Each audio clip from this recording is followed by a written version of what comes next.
I'd like to introduce Joe Reiss. We became acquainted, I would say, around this time last year. He was a big inspiration as we started kind of our indoor air quality advisory team and really understanding the breadth of how intense and how many people are affected by their home environment. He is a indoor environmental professional, certified indoor environmental consultant, and a certified microbial investigator. And what else were you just saying? You That's okay. have? Yeah, I'm part of various medical organizations. One that I'm most intrigued or do a lot of work with is or I should say, excuse me, International Society of Environmental Acquired Illness Group. These team of doctors are functional medicine, and they approach this environment a little differently. And from time to time, they allow IEPs like myself to petition to join the team. And I always say I'm the running back on the team, right? The doctor's the quarterback. Well, I understand the field, the building, and the home of their patients. So after many years of field work and you're being endorsed by different practitioners, you can then be a part of their team. So I was successfully full member last April. So a little bit less than a year, but what a journey. And now I get to see even more people throughout the country, mainly the East Coast, but California, I do travel a lot. So this is an amazing. So for me, that's my biggest accomplishment besides others. But getting to know all these doctors is huge and helps so many, Denise. Yeah. Do the doctors, is that how you're mostly meeting your clients these days? Yes, with also being involved in the industry passionately last 5, 6 years, even 10 years in the building related fields. But yeah, they seek out certain environmental professionals who have this building science niche, right? Just real quick, a little bit about myself. 35 years in the building trade, started out as a tradesman, just kept seeking knowledge and want to understand more and more. And I got tired of going to work, Denise. So now I don't Mm. go to work because I love what I do to figure out how our environments trigger these illnesses from various degrees and various chronic issues. And it comes from our home. So the last 10 years, I've really been driven medically to understand, hey, let me start speaking to these doctors and understanding, right? Who's Joe? Well, what is your background? And I'm a tradesman, but you got to understand my journey. And now they're realizing the key here, Denise, is do you have a condition one fungal ecology? Do you understand the home you live in or the office you work in? And that's the key here. And well, what does that mean? I said, well, you treat your patients, you diagnose them, you prescribe, you send them home to heal, but they're not. And do you realize why? It has to do with the environmental triggers, whether it's a water damaged home, lack of ventilation, lack of dehumidification in the basement. How about an attic that's not breathing? Where are the ventilation systems in these all the time? In unconditioned areas, and they don't realize what grows there. So for me, that's been my crusade for years, and I've been proving this out. Teaming up with these docs, got invited to speak and publish with a few neuroscientists, and now we're making some headway. And it just takes a long time, but at least I can get out there and scream and show this is it, guys. Let's listen to me and let's just team up. So doctors are a huge database of mine just to help bring a little more awareness to disease, and it's working. It's amazing right now. So yeah, doctor, I'm going to say I'm on the curative side of the spectrum, but I'd love, like what you're doing, to bring out awareness and teach differently and bring some simple standards like we talk about filtration levels, how to maintain, how do you flush your evaporator coil? Do you do it once or twice a year? Do you understand changing filters and the rating on filters and ductwork clean? I mean, it goes on and on. So that's where I need to be. That's kind of where I'm hoping to go, right? So, but yeah, I get passionate when I start speaking about this. I just see so much good, and I'm a disruptor, right? When I ring your doorbell, I'm going to disrupt your life, but in a good way, right? I always say that. They nickname me, or we keep in touch. I study, I teach. I want people to understand how to sample, how to understand your biome, how to understand your home totally different, how you wash your clothes, how you clean. I just don't stop, right? So when I ring your doorbell, it's a long-term relationship, and I love it. And It's so it can't be it's just continued. so great because Yeah. I feel like, through so much these days, and especially when you talk about being sick and going to a doctor and trying to get that attention, to find Yeah. somebody who's really passionate on trying to help you and fix you is so key and Oh, comforting, that and it's something you've you just don't get very often. So thank you. Amazing. Yeah, it's the empathy. I can't tell how many wives, brothers, sisters, sons I have in this country because I just love everyone to know that there's a resource. You know, Denise, who can write a check today to fix a home or to follow a protocol or to remove everything we talk about, right? And he's testing. So you got to help bring awareness and teach and give trade secrets if you want, or explain the process. And you know what, most importantly? Give them hope that someone cares and understands is totally different. And that's the goal here. And that's why I feel I'm changing lives. And I go to work. What do you do for a living? Oh, I save lives. I tease fear. Yeah, but you know what? I love what to do. I don't go to work, and this is what I do. And I just have a good following. And I'm telling you, everyone I meet wants to help the next person because there's a reason, right? It's not about just, yeah, we got to stay in business. Yeah, we got to overhead, but we got to help others first. And that's Right. been my crusade for many years now. But thank you for asking about me. And I can't wait to get on, further with the journey. I got a couple questions here. And so as a homeowner, how can I start to identify that my home is harming me? Great question. We take it for granted in our homes. They're a safe place. It's our sanctuary, right? But if you realize, different chronic issues or, you know, let me answer that two ways, right? Personally, if you feel differently, or when you're at home, you feel tired, or, something's going on when you're home all the time. Since COVID, our lives have changed. We work at home more, we're doing different schoolings. So we tend to feel differently, right? So if you take a step back and think about that, you know, it's going to say, why? Why do I have this chronic headache? Or why can't I shake the cold or the flu or any kind of symptom like I used to? You want to think about your home a little differently, right? You know, and what that means is take a step back and say, hey, has my home been damaged recently? Do I have any water intrusion event? Do I have an unconditioned area? I don't even pay attention to my ventilation system. I don't even know when the last time I changed my filter. I just take it for granted, right? So Mm-hmm. now we're starting to think a little differently. But if you're having those kind of issues, you're now going to have to understand your home a little differently. And that's what people are realizing now. When we work more at home, when we understand our bodies differently or just have different quirks, you have to think of the home differently. And it comes down to the environment. How are we conditioning it? And how are we maintaining if we have a water leak or we don't know what's going on in the attic? Again, who goes up and checks Mm-hmm. quarterly, yearly, whatever? And that's the reason now that you should be paying attention to is how are you feeling is the number one indicator. Hey, if something's going on here, it's not normal. There's got to be something And abnormal you're happening. not crazy. Like And you're you, not crazy. That's all everyone thinks. My husband drives me nuts, or my wife's driving me nuts because I have this and never happened before. It's just taking this time, right, Denise? We've been changed since 2020, and now I'm seeing more calls. You may think I'm crazy, Joe, but I'm telling you, I can't get rid of this headache. My fingers tingle. I can't sleep right. And I'm just hearing and then we go to work, right? With the right, deep dive environmental assessment, we are now finding this more than ever and teaching people to look at their home differently. right. So that's the main reason that we're hearing symptomatics or symptoms of people that are not normal or used to experiencing it. And I feel like, the message is you are not a hypochondriac. There is something going on. There And is. the people around you, if they're not being affected the same way, they're like, you're a hypochondriac. And it's like, no, something's happening. No, it's something happening. It has to do with your genetics. And I see more women than men. How crazy is for it to say? If I've Mm-hmm. done this 1,000 times, 900 women, 100 men, it's because of the DNA and the hormonal balance. And Mm-hmm. a woman, a female, is designed differently, right? It's the DNA. Is we learn about gut issues differently. We learn a lot from the presentations, clinical wise, to understand these environmental impacts. And then your DNA, if you can methylate, and depends on your gene mutation and how you breathe and exhale air. Your bodies are designed differently. And last statistics I do know about, 1 in 5 or 50 to 60 million people are dealing with an environmental illness they have no idea is from their environment. Amazing. Very important to understand. And it's so common to have a family of 5 and only one triggered like this. And all of them are look like, geez, I wish mom would stop complaining, or I wish dad.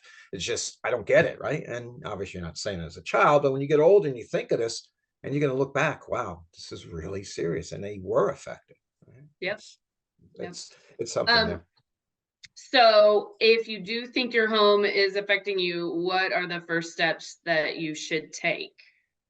Great question. This is where as you hear the rabbit hole and people just don't understand and go through so many assessments or inspections, or there's all kinds of titles out there.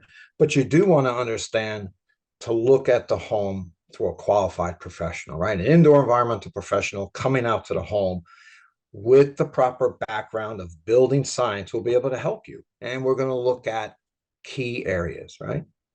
Water management, moisture management, and the maintenance of the home. Those three key elements will start to understand if there is a potential problem here.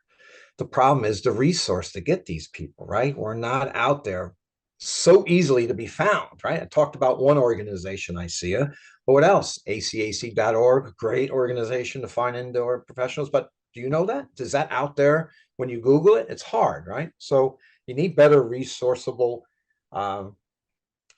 avenues to really get this apparent. But for most people, do a home assessment, but it must be with a qualified, you got to have building science, you got to have some experience in this, and you got to understand the substrates, you got to understand water, moisture management systems. It takes a lot, and I think it's lacking in the qualified professionals out there. So you're saying, and I think this is probably a key thing to people that are watching or listening or seeing Streaming. this, streaming, whatever. Yeah. I think the thing is, there's a hopelessness there of that you will be able to find someone who knows what they're talking about and is honest and not taking people for a ride. So Amen. what website, or maybe repeat again, where would you direct them to go to find someone in their local area or as close as they can that they can trust? Sure. So there's variations, right? You can start with acac.org and look for a qualified IEP, right? Okay.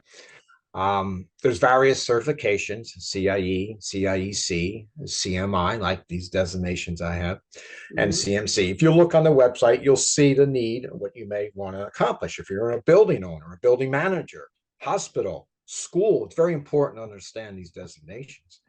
If you're more medically compromised, obviously you're talking to your doctor, you're asking your doctor for a recommendation, and they're going to lead to various organizations, but the main one is ICEA in America.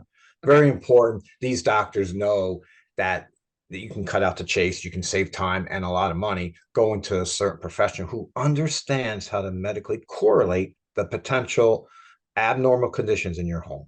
And that's important. So I would start there. Again, other organizations, other certifications, but those two are really stand out, very helpful, that I've learned with a lot of people that this is true and genuine professionals. What do you think the telltale signs are that your home needs ventilation help? Sure. And great thing. When I do these assessments, I'm going to say 98% of the time, it's going to lead me to the ventilation as the main facilitator of the problem. The key here, Denise, is doing this deep dive assessment. I ring the doorbell, I come in, I interview the occupants, the homeowner, whoever's there, and we sit to get to know each other. What are you looking to accomplish? Let me understand further. And I do notice ahead of time, but it's nice to see face to face, have a glass of water, cup of coffee. And then I'm going to go through, but as soon as I pull up, I kind of know the problem. The telltale signs of this is the house breathing? Is the ventilation system designed right? Is it a sealed system? Is ductwork original? Has it been upgraded? Do you have an open return? Well, I prove this out every time, and it's sad. So when you walk in, there's a few secrets here, right? We looked at these moist and rich environments. Is it colonizing?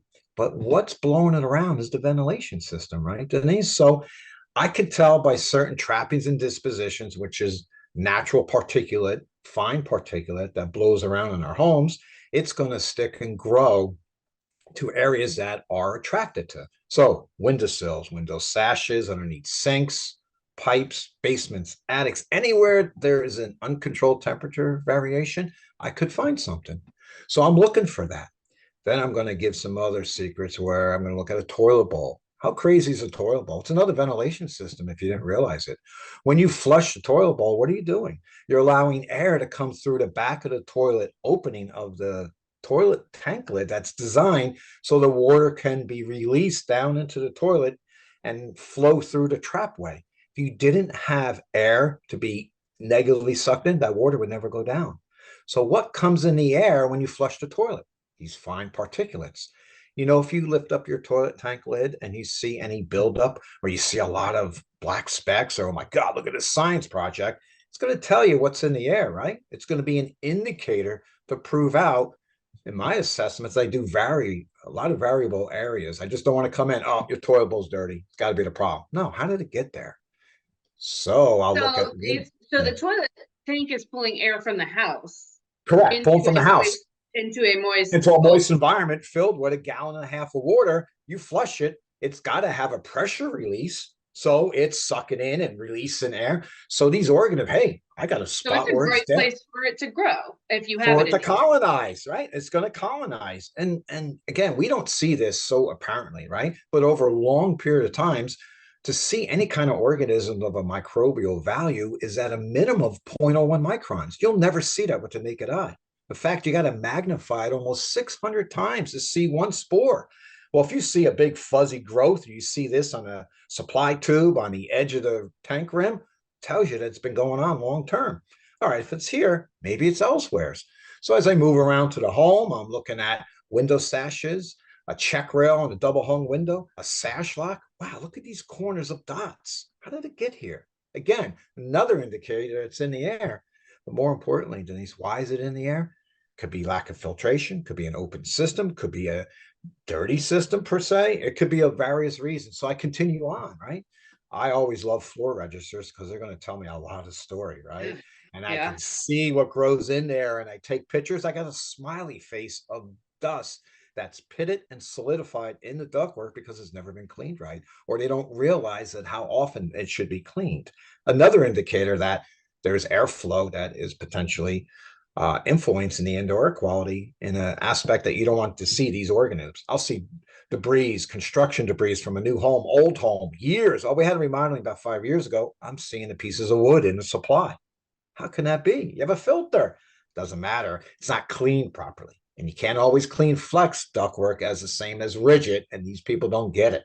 If you're not certified, I always talk about NATCA, these guys get it. They know from the National Air Duct Cleaning Association, there's certain standards and there's regimented procedures. And as I call medical clearances, when I meet somebody who has potentially sensitivities in their home, very important to understand these engineering controls that these companies use. Out of a lot of the mold cases that you see, how many of them, maybe percentage wise off the top of your head, are because of an actual water damage or event, or just the house naturally grew it because it was built incorrectly?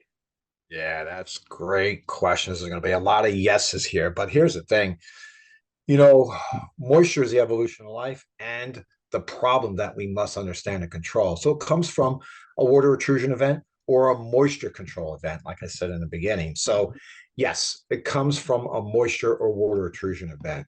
The moisture that's generated inside of a system, or your damage from heavy snow and ice and water shield got lifted up, or your sump pump, or your gutters are disconnected, went down the side of the foundation. So, a water intrusion event is the number one cause to activate a situation like that. It just takes a little organic material, right? Temperature and Mhm. humidity and surface, and look out, you do have it. So it's a combination water intrusion and lack of moisture management. And that's the job of a ventilation system that nobody gets. Huge. Well, But I don't usually I'm just curious, how often is it the ventilation system versus there was an actual event? so the source of the vent, yeah, it's going to be in my world. I'm going to say, almost every time it's from a water intrusion event, and then it's going to 98% of the time it's going to end in the ventilation system. So I'm going to say, just if I do 100 assessments, I'm going to tell you at least 75% are from a water intrusion event they're not aware of. And this water intrusion event is 80% humidity in a crawl space that has foundation vents open, that there's so much humidity. See, it's a water intrusion vent, but in this case, it's a moisture intrusion. So I could say just about every case, but there is more water leaks from dishwashers, ice maker water line, a slow leak from my diverter valve in a tub. So it's pretty much 75-80% time from a water intrusion vent inside of I it. feel like there's a lot of people to be like, no, it's probably not mold in my house because nothing's really ever happened. And I want to make sure that we're kind of getting across, just because there wasn't a flood Right. doesn't mean something's not happening. That's right. And mold's everywhere. Every home in America, let's tell, will fail an assessment we go through. And you got to understand it's normal ecology. The fungal ecology outside, if we don't have mold, how is your leaves decaying? And how is different natural rotting process? So you need fungi. You bring it into a home, it's a little different because now you're introducing substrates. You're introducing different particulates that can grow different organisms and produce different toxic mold species, as we call mycotoxins and bacteria. So it's a different world inside. You got to control it. And henceforth, condition one fungal ecology. Once you understand that basis, you'll have a better go at feeling good, healthy home, and understanding that if you do get sick, hey, this home is killing me. Well, now you understand, hey, I've done everything I could. I've learned about the conditions of my home and how to condition a basement, an attic, and change my filter, cleaning, not using bleach, so I'm really proactive. And then you can say, I'm living in the condition one fungal ecology as best as I can maintain, right? And that's the goal here. Yeah. And not all of us can do that, trust me, but that's the goal here, Denise. And that's what I like to talk about and educate people. And then you got to teach, how do you wash your clothes? How do you mop it? How do you vacuuming? It's so important to understand picking up this particulate. I have a dog, doesn't matter. Well, You clean a little differently, right? And that's the goal.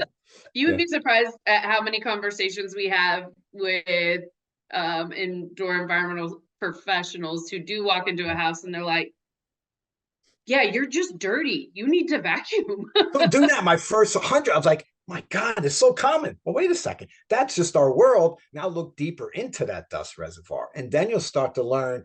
And they're like, oh my God, you're right. Reduce the load burden. If I just reduce this amount of dust reservoirs, I could feel that much better. Yes, I do have a ways to go, but I'm reducing the load burden one step at a time. But you're absolutely right. I can't believe clutter, right? And it's hard to say, well, you got a lot of clutter. What do you mean? Well, it's stuff. Well, basically you're observing, taking pictures, and you're trying to explain to them underneath the refrigerator on an intake, right, Denise? Or a toe kick underneath the dishwasher, your stove.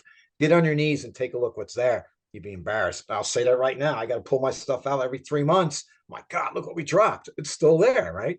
And that's just the beginning to know this abnormal condition. But we don't do it. It's just, way we go about our homes, and we No, we overlook move and then this. we're like, oh my gosh, I'm a disgusting person. I did not Yeah, know like this I was can't like believe this it. in Inside my my closet, move my shoes out or in a coat closet. Look what's in the corners. That's what we talk about. And those are indicators of a potential abnormal condition that's breaking down the condition one fungal ecology. And if you become sensitive and you develop conditions, God forbid, chronic and long-term diseases or ailments or anything, autoimmune diseases are very sensitive or triggered by this.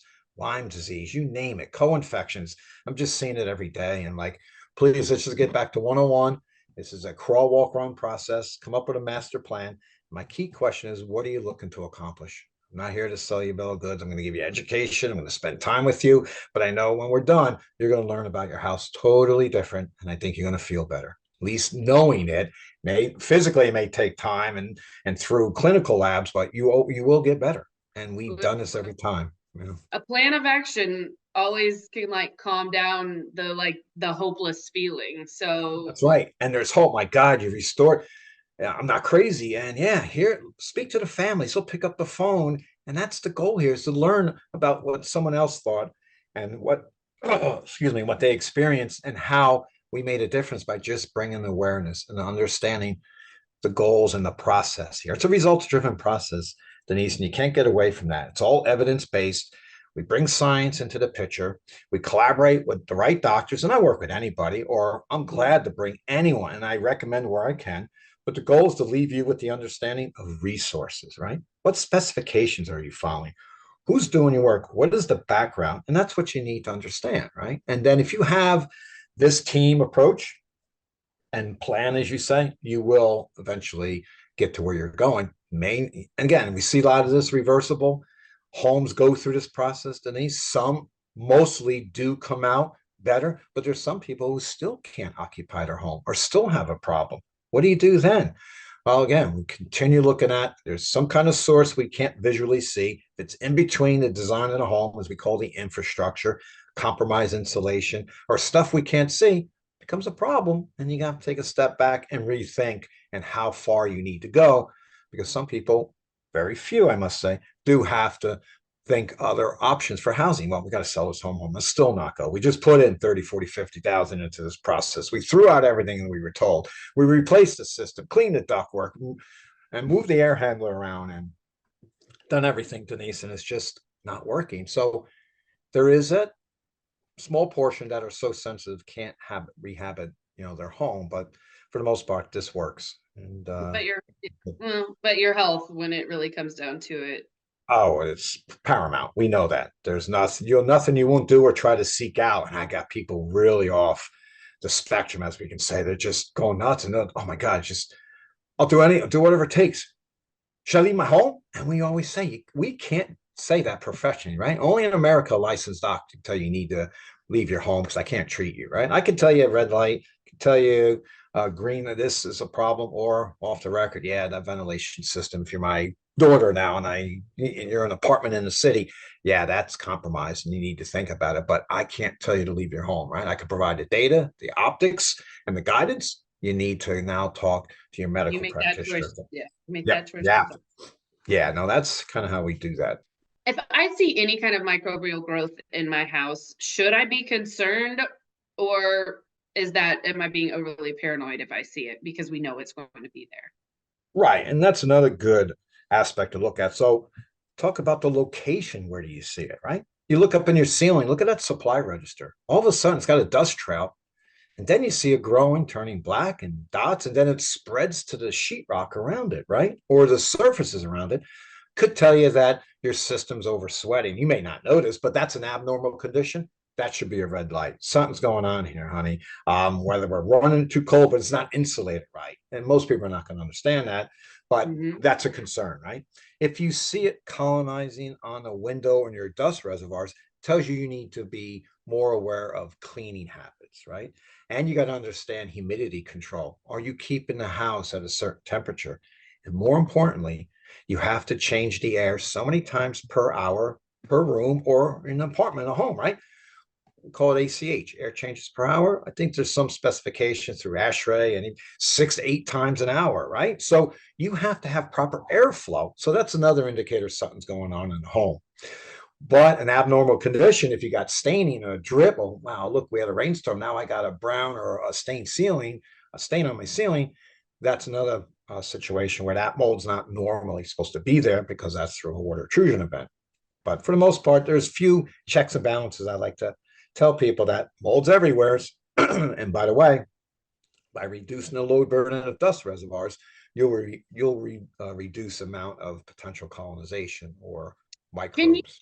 Can you, when you say dust reservoirs, can you elaborate on what you mean when you say that for the comment? No, absolutely. So in corners, mainly low of a floor plan, right? Or in a moisture-rich environment, airflow will bring this fine particulate.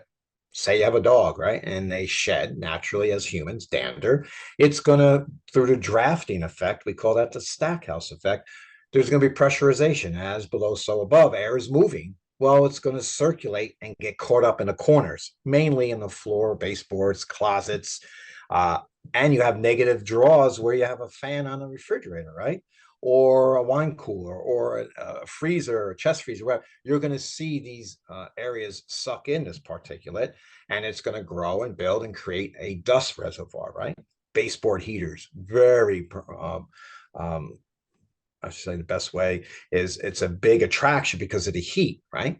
And the moisture that sweats off of the heating coil. These are old, so I know hydronic tubing's different today with the newer designs, but I'll see a lot of dust reservoirs and it almost comes real thick. It looks like a science project, and that's a big source area for me. And it's not even it doesn't blow air, right? It's not an air handler, but it's also a facilitator, you see, because as the hot water heats up, it creates heat, which is moisture at some point, and it attracts the microbes. So that's a dust reservoir source area. But again, so humidity and a dust reservoir can make growth. Make growth and colonize, and you'll see it distinctively, certain circles, and then long-term, the aggressive molds come in, gets darker, grayish red. I mean, there's hundreds of thousands of mold species here, Denise, in this world. You know what the craziest thing? I'm only concerned about 36 different types Pretty crazy.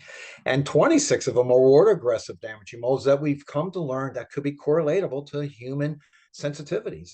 And that's kind of these areas and the reasons, because nobody cleans.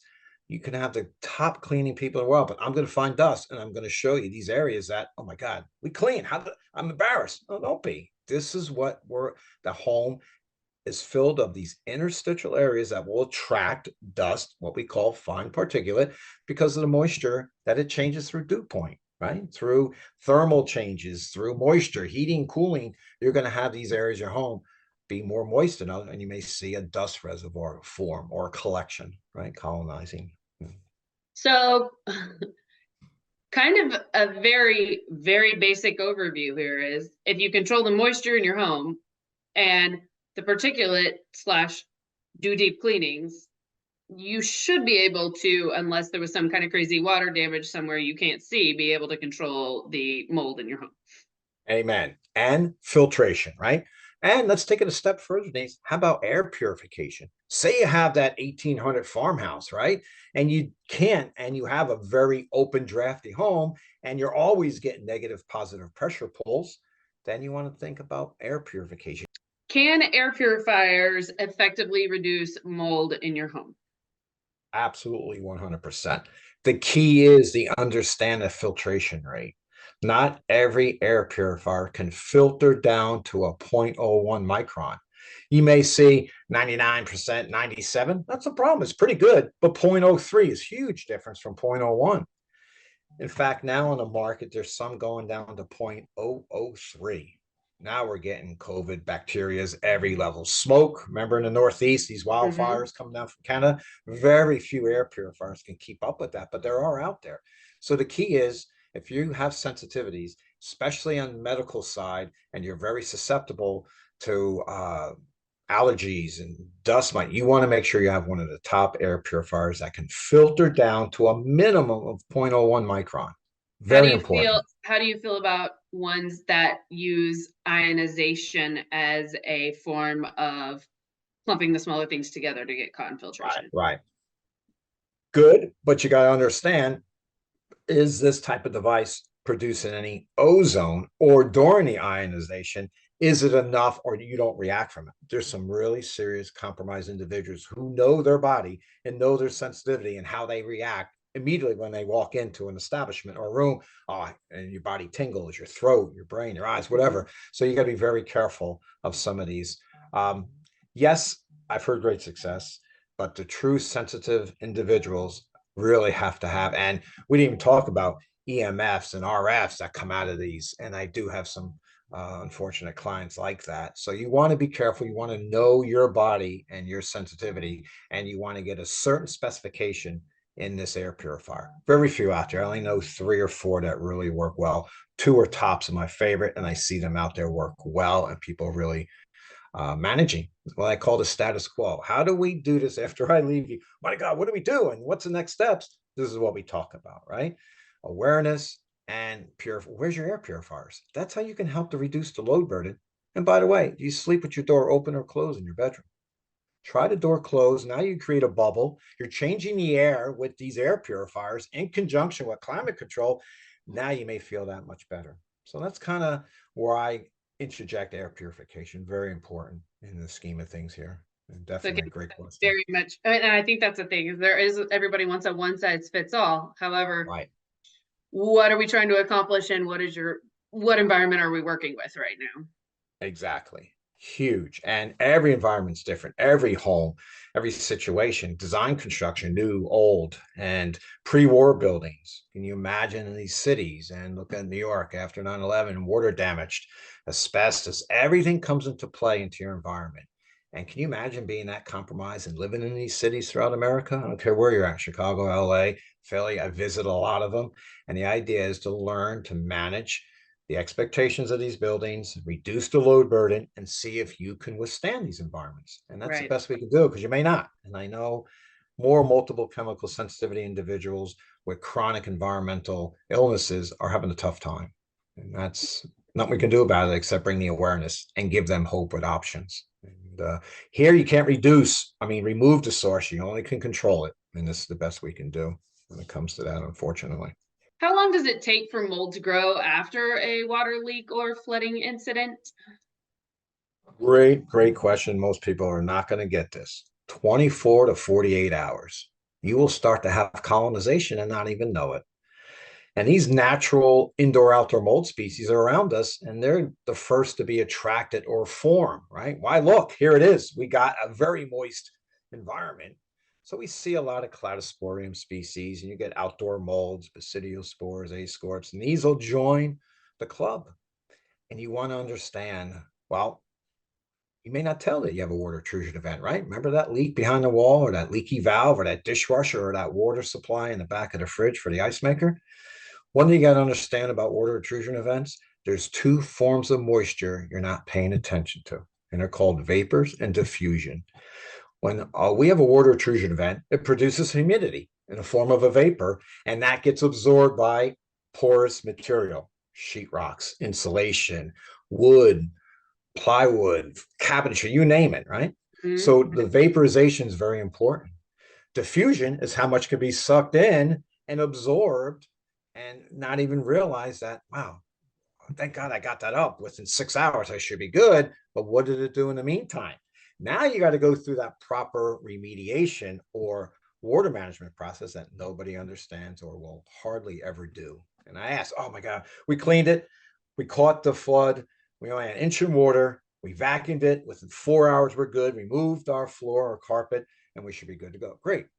But during that 4 hours, humidity was well above 60%, which is, by the way, the threshold for guaranteed mold growth in my world, right? 55 to Mhm. 60% is a no, danger, danger.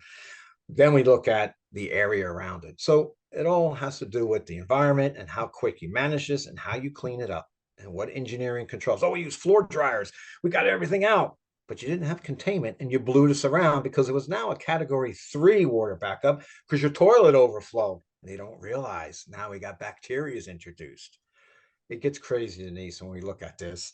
And Well, that's why I see a lot of, and it gets very important to understand the how quick mold can grow and bacterias. And people don't think, it's that quick.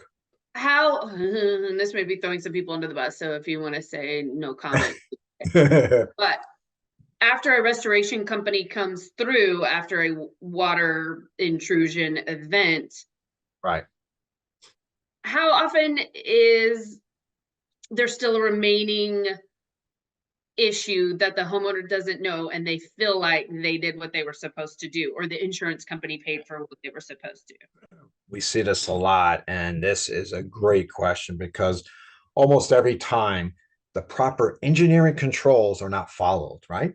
We always talk about the IICRC, right? There's many governing documents and uh, sections of this that apply to various water intrusion events, even indoor normal conditions you got to be aware of. So without using the engineering controls, you're doing more harm than good. And I'm going to tell you just about every time they're not followed because they're on water management emergency. And who's going to set up a 6 mil plastic containment with negative air scrubbers, and keep this pressurization positive inside and just import? It's very hard.